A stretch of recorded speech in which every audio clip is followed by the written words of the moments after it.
Friends, अस्सलाम वालेकुम। Welcome to my channel Systech Vision. आज के जो टॉपिक की सीरीज़ है जो स्टार्ट कर रहा हूँ उसका फर्स्ट सेशन है।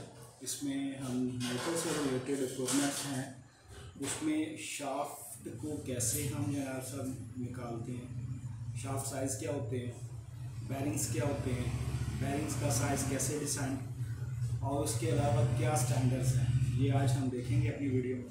चलें आए चलते हैं अपनी वीडियो की तरफ। ऐसे इंशाल्लाह उसी पे ज़रूरी सवाल है और इसका जवाब मैंने कहीं बेरिंग मैन्युफैक्चरर और बड़े से पूछा, मुझे नहीं मिला। हम लोग दुबई ट्रेनिंग पे गए थे, वहाँ भी मैंने पूछा था तो वहाँ मुझे आंसर मिला। तो इसका आंसर मुझे जो स्टैंडर्ड है वो किस चीज़ का, शाफ्ट का या बेरिंग्स का? हाँ, ये स्टैंडर्ड किस चीज़ का बनाया? शाफ्ट का। बेरिंग का स्टैंडर्ड नहीं है, शाफ्ट का स्टैंडर्ड है और उसके अकॉर्डिंगली बेरिंग बनाया जाता है। अब ISO ने जब ये स्टैंडर्ड बनाया तो उन्होंने कहा यार जो शाफ्ट होगी वो 10 मिलीमीटर। उसके बाद उन्होंने कहा यार जो शाफ्ट होगी वो 11 की शाफ्ट होती है, कभी किसी ने देखी है, हो सकती है लेकिन नॉन स्टैंडर्ड। 11 की शाफ्ट नहीं होती, 12 की शाफ्ट होती है। 12 के बाद 13-14 की शाफ्ट नहीं होती, 15 की शाफ्ट होती है। 16 की शाफ्ट नहीं होती, 17 की शाफ्ट होती है। इसके बाद जो शाफ्ट होती है वो कौन सी होती है? 20 के बाद 25 के बाद 35 आगे शाफ्ट साइजेस ऐसे स्टार्ट हो गए। ठीक है, अब ये ISO ने जो स्टैंडर्ड बनाया ये शाफ्ट का। अब बेरिंग मैन्युफैक्चर पे आ गई बात। बेरिंग मैन्युफैक्चरर ने लास्ट के जो 2 डिजिट थे वो डेजिग्नेट कर दिए बोर साइजेस के लिए। काउंटिंग में 1 2 में सबसे पहला डिजिट कौन सा होता है? 0। लास्ट 2 डिजिट क्या हुए? 0 0 0 0 पे नंबर किसका आया? 10 का। 0 इसके बाद 0 1 पे नंबर किसका आया? 12। 0 2 पे 0 3 पे 0 4 पे 0 5 0 6 0 7 0 8। ये भी कोई फार्मूला बना बनाया नहीं था, ये मैथ के रूल के मुताबिक फार्मूला बन गया। अदरवाइज ये एक सीरीज चल रही है, काउंटिंग चल रही है। देखिए इसके मुताबिक 1 2 3 4 5 6 7 7 पे 35 आ रहा, 5 को 7 से जोड़ तब भी 35 ही आता, 5 से तो 35। अब इनका फार्मूला क्यों नहीं बना, इनका फार्मूला क्यों बना? उसकी वजह मैथमेटिक्स, रियाजी। हम लोगों ने इंजीनियरिंग में पढ़ी है जो मैथमेटिक्स का जो रूल है, ये वैसे भी आप लोगों ने पढ़ी है। मैथमेटिक्स जो मैट्रिक में पढ़ाते हैं, कोई भी वेरिएबल वैल्यू जो होती है, जो वेरी कर रही होती है, उसका फार्मूला नहीं बनता। और मैथ में जो चीज़ एक मिनट सिर्फ ये कंप्लीट हो जाए फिर मैं जो कांस्टेंट होती है, जो चीज़ मैथ के मुताबिक उसका फार्मूला बनता है। अब पहले 4 हिस्से को देखें। 10 2 हिस्सों 2 डिजिट के गैप से 12 आ गया, फिर 3 के गैप से 17 आ गया, वेरी कर की वैल्यू, फिर 2 के डिजिट गैप से 17 आ गया, फिर वेरिएबल।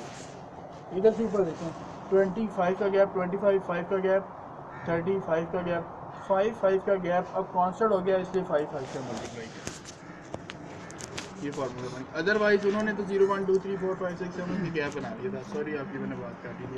कोई बात नहीं है।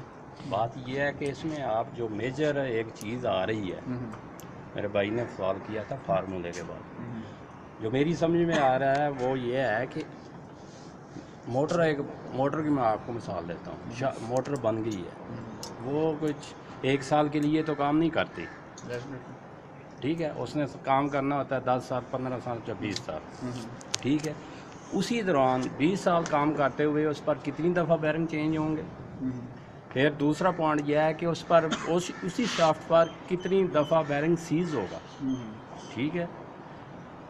ये जो वेरिएशन आती है ना जब बैरिंग सीज होता है, बाज़ का उस पर जो टेक्निकल हरबे हैं वो सारे नाकाम हो जाते हैं, वो जुगाड़ से कम होता है। तेल को ऑयल को गर्म किया जाता है, उसके बाद उसके ऊपर डाला जाता है। उसके बाद तीसरी जो बात है कि बैरिंग जो है ना छोटे होते हैं बड़े होते हैं, ठीक है। जब बैरिंग छोटा सीज होगा उसकी कोई और डेफिनेशन होगी, जब बड़ा कोई बड़ा रहना चीज़ होगा उसकी कोई और डेफिनेशन होगी, ठीक है। वो इसीलिए ये जो फार्मूला है जो मेरी समझ में आ रहा है वो इसीलिए वो उस पर मैच नहीं कर सकता। जब आप किसी भी चीज़ को वर्किंग करते हुए कोई लेंगे वो कोई और चीज़ होगी, ठीक। जब आप किसी चीज़ को वर्किंग ना करते हुए कोई करेंगे वो कोई और चीज़ होगी। प्रैक्टिकली और थ्योरी में थोड़ा सा डिफरेंस आता है, ठीक है। तो मैं आपकी बात काटी है, एक्सक्यूज मी, देखें जो मेरी समझ में आया अभी है इसको आप आपकी बात का जो मेन थीम था जो मुझे समझ आया वो ये था कि आप कह रहे हैं कि जो एक मोटर है फॉर एग्जांपल वो ब्रांड न्यू आपके पास आ गई सीवेंस से, बिल्कुल आपने वो 4 साल एक ही बेरिंग यूज़ किया, उसके बाद जब आपने दोबारा बेरिंग को रिमूव किया उससे, बेरिंग ग्रिप कर गया था या चक मार गया था जो भी था, आपने निकाल लिया, शाफ्ट का साइज़ ख़राब हो गया, बिल्कुल। अब आप उस साइज़ को रीबिल्ड भी तो करेंगे, ठीक है, करेंगे ना रीबिल्ड, ठीक है। अब आप दोबारा शाफ्ट का साइज़ दोबारा बनाएंगे, जो पहले साइज़ था कोशिश करेंगे वो मेंटेन करेंगे, फिर दोबारा उसके ऊपर माउंट करेंगे। कोई भी शाफ्ट है उसकी एक वैल्यू उसकी वो होती है, स्टैंडर्ड होता है कि यार इस शाफ्ट के ऊपर 10 मरतबा 8 मरतबा 6 मरतबा बेरिंग माउंट और डिसमाउंट हो सकते हैं, इसके बाद वो डी साइज़ हो जाती है शाफ्ट जी। उसके बाद अक्सर आपके बेरिंग जो है उसके ऊपर घूम भी जाते हैं जी। उसके बाद आपको वो रीसाइज भी करनी पड़ती है, रीसाइज के लिए उसकी कैलकुलेशन भी अवेलेबल है। हाँ जी। चलें आप ही मुझे बता दें कि एक बेरिंग है 6310 का, हाँ जी। 6310 11 ज़्यादा बेरिंग में लगे हुए, मोटर में लगे हुए थे 12-15 इस तरह के बेरिंग, 6311 का बेरिंग है, 6311 का बेरिंग C3 का बेरिंग है, इसके लिए शाफ्ट का साइज़ क्या होगा? 6311 C3 का बेरिंग है, मोटर के ऊपर लग रहा है, शाफ्ट का साइज़ क्या होना चाहिए? 11-5-55, ठीक है। शाफ्ट का साइज़ तो बोर साइज़ है उसका, शाफ्ट साइज़ यस 55 ही होगा, यही मैं कह रहा हूँ ना, ये 1000 की गेम जो है ना ये 50% बेरिंग की लाइफ डाउन करती है। 1000 में ही तो आके हमारे पास जो इतनी मशीनरी होती है जो कि फैक्ट्री के पास कोई और टूल होते हैं, ठीक है।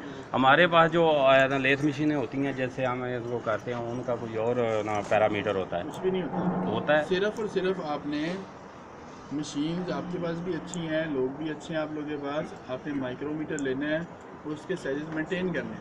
ये नहीं कि साइज़ आपको उसने बता दिया बेरिंग मैच पाई थे 55.004 ही बनाना है, इसकी एक मिनिमम और एक मैक्सिमम 2 लिमिट दी जाती हैं। उस लिमिट के अंदर कहीं भी आप अपने शाफ्ट का साइज़ ले आओ, जो आपकी मशीन है प्लस माइनस में कुछ उसकी एक्यूरेसी दी जाती है कि यार प्लस माइनस इतनी एक्यूरेसी है आपकी स्लेथ मशीन की, आप उसको साइड पे कर लोगे यार इतना तो मेरे शाफ्ट का साइज़ ऊपर रहेगा ही रहेगा या नीचे रहेगा ही रहेगा, उसके बाद आप अपने उसको एक्यूरेसी को उसको काउंट करो बीच में। शाफ्ट के साइजेस ठीक बनाना कोई मुश्किल काम नहीं है, आप अपनी मशीन के ऊपर ही बना सकते हैं, इजीली बना सकते हैं, लेकिन उसके लिए क्या है कि हमें पता होना चाहिए कि हमारी शाफ्ट का साइज़ है क्या, बनाना क्या एक्चुअल। क्या हम शाफ्ट का साइज़ ऐसे निकालते हैं कि नया बेरिंग मंगवा लिया, शाफ्ट का साइज़ बनाया, बेरिंग फिट करके देखा यार थोड़ा लूज़ है और करो, ये थोड़ा टाइट जा रहा है और एक चक्कर लगाओ, इसको एक और दफ़ा टूल लगाओ, अब थोड़ा ठीक है, हाँ ठीक है। अगर ये तरीक़ेकार है तो ये गलत है, गलत है इसलिए गलत है क्योंकि बेरिंग के अंदर जो क्लियरेंस छोड़ी जाती है, जो मैंने कहा था कि मैं बाद में बताऊंगा कि बेरिंग के अंदर क्लियरेंस क्यों छोड़ी जाती है। बेरिंग के अंदर प्ले या क्लियरेंस छोड़ने की 3 वजूहात होती हैं। सबसे पहली वजह शाफ्ट साइज़ होता है, ठीक है। सबसे पहली वजह उसका शाफ्ट का साइज़ होता है कि आपका उसका शाफ्ट का साइज़ कितना बनाएंगे। अब 6311 का बेरिंग है, आप मुझे बता दें आइडियली कोई भी बता दें वर्कशॉप का कौन है यार यहाँ? टर्नर किधर है टर्नर? हाथ खड़ा करते नज़र नहीं आ रहा, एक मिनट थोड़ा सा आगे आ। 6311 C3 का बेरिंग इन्होंने आपको दिया, मोटर में लगाना है इन्होंने, मुझे बताओ कितना शाफ्ट का साइज बना के देते हैं? 55 बोर साइज है इसमें, 55.01 55.01 इधर देखो, इन्होंने इसको बोर था 55.01। अगर मैं इसको 1000 में निकालूं तो 55.01 यही होगा ना? ये है 100, आपने जो बताया 100 में 10 माइक्रोन होते हैं। अगर माइक्रोन में लिखे तो 0.10 बन जाएगा, ये 10 माइक्रोन लिखती है। ये आप इनको शाफ्ट का साइज़ बनाएंगे। अब बेरिंग था C3 का, हम मिसाल ले लेते हैं। एग्जैक्ट तो देखनी पड़ेगी कि उसके अंदर क्लीयरेंस कितनी होती है। बेरिंग के अंदर जो प्ले थी वो मैं कहता हूँ कि 15 माइक्रोन होती है। कितनी प्ले होती है? 15 माइक्रोन के अंदर खाली जगह छोड़ी जाती है। शाफ्ट साइज़ कितना बड़ा बनाया? 10 माइक्रोन। अब इन्होंने क्या किया, बेरिंग उठाया, रखा और चोट लगा दी, फिट कर दिया। बेरिंग शाफ्ट के ऊपर अपनी सीट के ऊपर माउंट हो गया, फिट हो गया। तो जब बेरिंग सीट के ऊपर बैठेगा तो उसका इनर रिंग एक्सपेंड करेगा। कितना?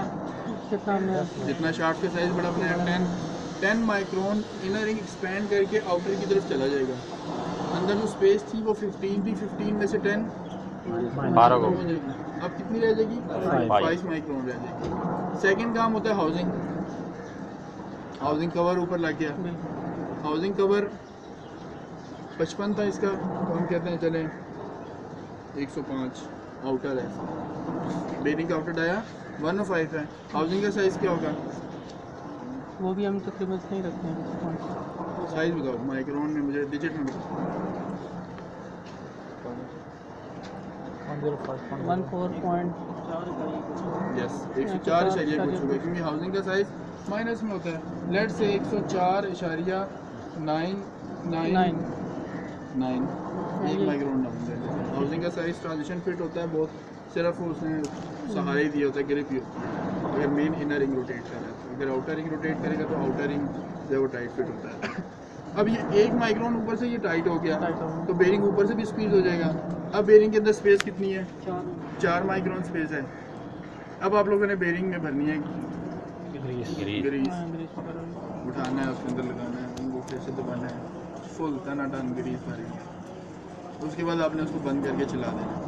जब चलाएंगे और राउटर जो है वो घूम रहा है 1400 RPM पे या 2800-2900 RPM पे चल रहा है वो, तो उसका जो राउटर है वो हीटअप भी होता है। बेरिंग के अंदर स्पेस कितनी है? अब 4 माइक्रोन। अब वो जो राउटर घूमेगा, लाइट से वो 2900 RPM से घूम रहा है, तो वो हीटअप भी होता है राउटर। राउटर के ऊपर क्या चीज़ फिट है? Inner ring. बेरिंग का इनर रिंग फिट है। हीट की जो प्रॉपर्टी है from hot side to cold side वो ट्रैवल करती है, तो वो ट्रैवल करेगी बेरिंग के इनर रिंग के ऊपर। बेरिंग की इनर रिंग को वो हीटअप करेगी और वो एक्सपैंड करेगा, थर्मल एक्सपेंशन जिसे बोलते हैं। अब वो थर्मल एक्सपेंशन कितनी होगी वो हमारे टेम्परेचर पे डिपेंड करेगी। टेम्परेचर ज़्यादा होगा ज़्यादा एक्सपैंड होगा, कम होगा तो कम एक्सपैंड करेगा। हम कहते हैं 3 माइक्रोन एक्सपैंड कर गया। अब कितनी स्पेस रहेगी? 1 माइक्रोन। अब जो ग्रीस है वो एक लेयर बनाती है बेरिंग के अंदर, जो खाली जगह होती है लेयर, उसके अंदर एक लेयर बनाती है। वो लेयर मैक्सिमम जो बनती है 1 माइक्रोन की बनती है छोटे बेरिंग में। जो बड़े बेरिंग सीमेंट वगैरह में लगे हुए हैं जिसमें हाई विस्कस ग्रीसेज होती हैं ना, बहुत हाई टेम्परेचर, वो तकरीबन 2 माइक्रोन तक की लेयर बनाती है। 1 माइक्रोन की लेयर बन गई। अब कितनी स्पेस? 0 रहेगी ना। बेरिंग चल रहा है आपका, किस बेसिस पे चल रहा है? 1 माइक्रोन की लेयर की बेस पे चल रहा है। अब अगर आपके बेरिंग में 10 दिन बाद कोई प्रॉब्लम आ जाती है, मशीन में, मोटर में, पंप में अलाइनमेंट आउट हो जाती है, कोई भी इशू आता है XYZ, result fatigue load direct पड़ेगा बेरिंग के ऊपर और बेरिंग रिजल्ट में उसके हीटअप होगा। जब हीटअप होगा तो एक्सपैंड करेगा, जगह है उसके पास? नहीं है जगह उसके पास। जैसे वो एक्सपैंड करेगा आउटर के साथ टकरा जाएगा, बेरिंग जाम हो जाएगा। आप लोग जब निकालते हैं तो बेरिंग घूम ही नहीं रहा होता, जैम होता है बिल्कुल। अब हम जब आपको कहते हैं यार कि इसका शाफ्ट का साइज़ आपने ठीक नहीं लगा, हमने कहा लो पिछला बेरिंग जो था वो 6 महीने चला था, इसी शाफ्ट पे चलाया था हमने, पिछले में 6 महीने फॉल्ट ही नहीं आया होगा। इसमें अगर 1 साल फॉल्ट ना आता तो ये 1 साल भी चलता रहता, क्योंकि हम बीच में ये टॉलरेंस को भूल जाते हैं। अगर हम लोग शाफ्ट के साइजेस अकॉर्डिंगली रखें जो बुक है, तो हमारा बेरिंग हमें प्रॉपर लाइफ देगा। अब शाफ्ट साइजेस निकालना कौन सा मुश्किल है?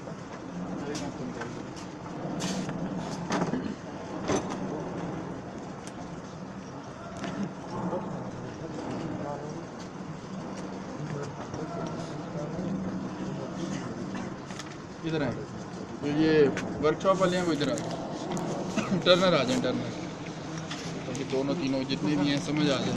बुक आपके पास अवेलेबल होगी, पड़ी होगी वर्कशॉप में, आप पावर साहब से पूछिए। Fits for solid steel shaft के लिए हमने फिट्स बनाने हैं। यहाँ से हमने अपनी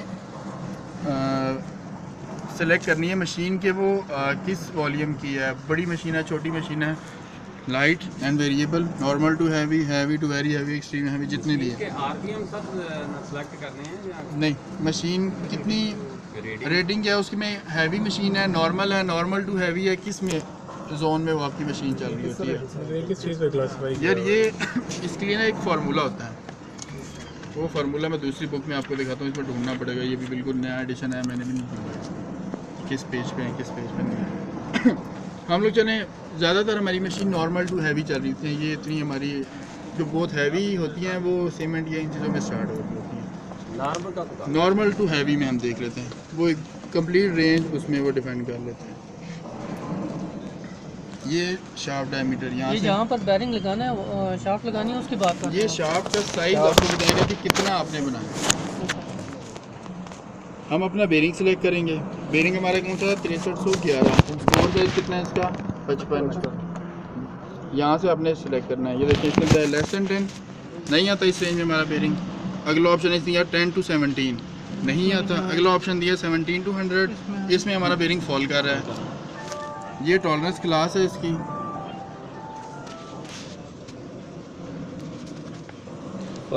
K5। ये हमें बता रहा है हमारी शाफ्ट का जो साइज़ है वो K5 है। अब K5 क्या चीज़ है, आगे 2 पेज आगे यहाँ पे अब K5 ढूंढ लें, H8 IJ K4 K5 इधर, ये रहा K5। बेरिंग बोर्ड साइज था 55, 50 to 80 में फॉल कर रहा है। +2 +15, 2 रेंजेस बता दी, +2 +15।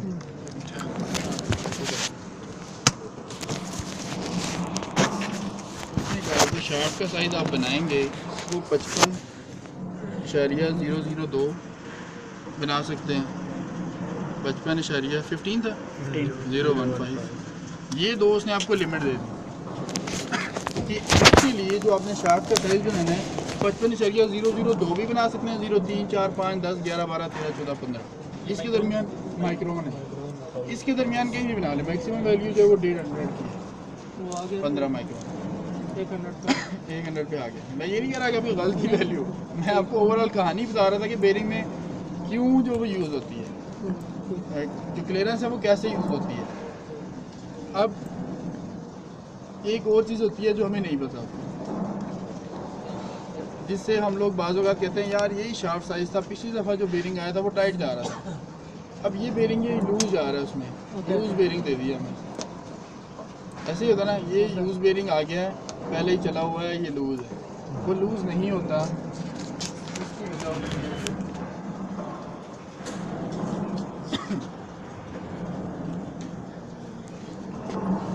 बेरिंग बोर्ड डायमीटर टॉलरेंस, आपकी जो मशीन है लेज़ मशीन है, इसकी प्लस माइनस में टॉलरेंस होगी, कि प्लस माइनस इतनी एक्यूरेसी है। कोई भी प्रोडक्ट ले लें उसकी प्लस माइनस में एक्यूरेसी होती है। थर्मल कैमरा ले लें वो कहेगा जी प्लस माइनस 1 डिग्री सेंटीग्रेड, ऊपर नीचे वो बता सकता है, या 2 या 5 डिग्री सेंटीग्रेड। इसी तरीके से ये बेरिंग जिन मशीन्स पे बनते हैं उनकी भी एक्यूरेसी होती है, और वो एक्यूरेसी हर साल अपडेट होती है बुक में। अभी साल की न्यू बुक है, ये अपडेट है। बेरिंग बोर्ड है मीटर टॉलरेंस, आपका बेरिंग था 50 से 80 के दरमियान में, इसमें टॉलरेंस देखें 0 to -15। उसने क्या है कि आपका जो बेरिंग आ सकता है वो पूरे 55 का भी, मेरे ख्याल ये नीचे बैठ जाओ ना तो सबको पता लगेगा, ऐसे कि जितने करीब हैं उनको समझ आ रही है पीछे वाले बैठ जाओ ना बेहतर है।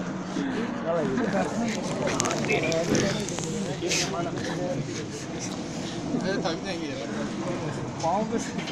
बैठ जाए इधर बैठ जाओ ऐसे ही। चलें, अब उसने बेरिंग बोर्ड टॉलरेंस कितनी दी हुई है 0 to -15, यानी ये बेरिंग आपके पास जो आएगा या तो ये पूरे 55 मिलीमीटर बोर साइज का,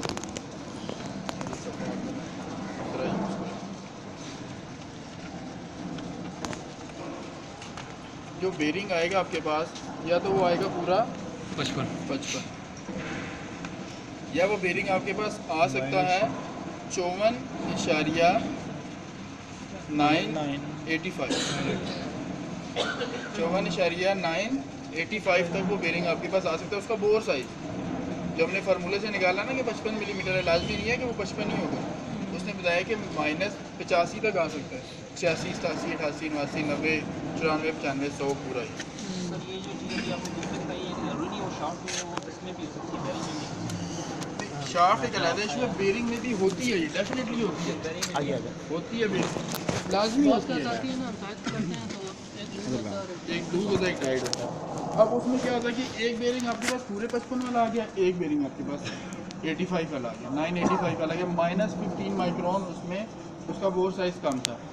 अब जब हमने शार्प साइजेस बनाए होते हैं, जो हमने स्टैंडर्ड रखा होता है, जिस तरह इन्होंने रखा है कि यार इसके लिए आप 100 का वो ज़्यादा रखेंगे, एक बेरिंग उसमें सही फिट होगा, एक बेरिंग लूज फिट होगा, वो घूम जाएगी। अब हमें बुक ने जो रेंज बताई थी वो 2 से 15 बताई हुई थी। हम लोग क्या करते हैं, उसका मीन निकाल लेते हैं। 15 जमा 2 मिनिमम और मैक्सिमम 2 वैल्यू दी हुई थी ना, डिवाइडेड बाय मीन जो निकालते हैं वो जितनी वैल्यू होती है उतने पे डिवाइड कर देते हैं। 17 डिवाइडेड बाय 2 कितना आ जाएगा, 2 9 18 8 8.5 8.5। अब जो आप इसका शार्ट का साइज़ बनाएंगे वो 55.008 बना लें, 8 माइक्रोन प्लस बनाए, दोनों का सेंटर आपने निकाल लिया। इससे क्या होगा आपका जो बेरिंग फिट होगा, अगर आपके पास बेरिंग आ जाता है -15 वाला, ये बात थोड़ी सी मुश्किल होने वाली है, ज़रा गौर से सुनिएगा। अगर आपके पास -15 वाला बेरिंग आ जाता है जिसका बोर साइज़ कितना था 985, 54.985, तो उसमें जो बोर साइज़ है वो -15 है, शार्ट साइज़ प्लस में कितना है 8, तो दोनों का फिट कितना बनेगा 15 जमा 8 23 माइक्रोन का फिट बनेगा। उसमें कितना फिट बनेगा 23 माइक्रोन का फिट बनेगा। अगर आपका बेरिंग आ जाता है पूरा 55 वाला, 55 जमा आपने कितना रखा है 8, तो आपका बेरिंग का फिट एटलीस्ट 8 माइक्रोन का तब भी बनेगा। अगर आपने गलती से उनकी रिकमेंडेशन मान ली और 2 माइक्रोन मैक्सिमम रख दिया, तो 2 माइक्रोन अगर आपने शार्प साइज रख दिया, पूरा 55 वाला बेरिंग आ गया, सिर्फ 2 माइक्रोन का फिट बैठेगा जिससे बेरिंग घूमने का खतरा। इसलिए इस बुक को फॉलो करें और इसका मीन निकालें, शार्ट का साइज़ निकालें, जो सा मर्जी बेरिंग आ गया आपके पास वो लूज़ या टाइट वाला चक्कर ख़त्म हो जाएगा, एक रीज़नेबल ग्रिप रहेगा। इससे आपकी बेरिंग की लाइफ जो है वो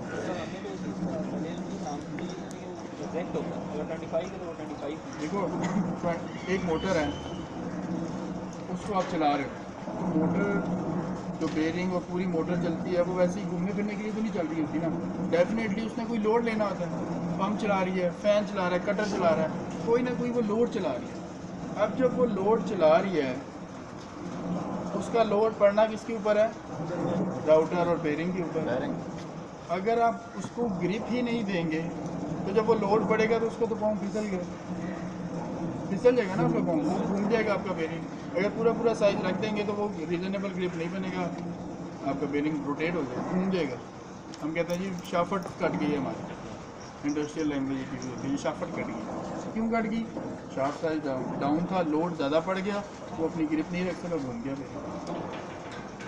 तो पूरा नहीं रखते, हमेशा शाफ्ट का साइज़ इंटरफेरेंस फिट होता है, प्लस में होता है, हाउसिंग का साइज में। यहाँ तक किसी का कोई क्वेश्चन हो तो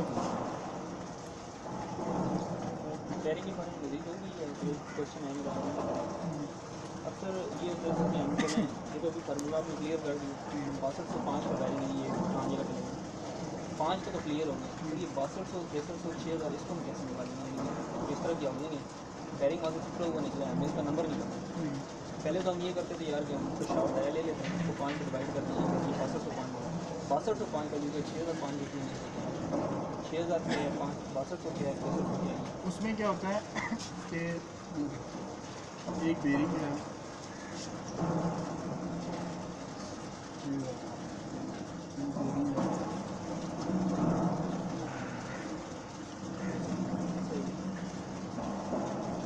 ये पोर्शन सब में सेम है,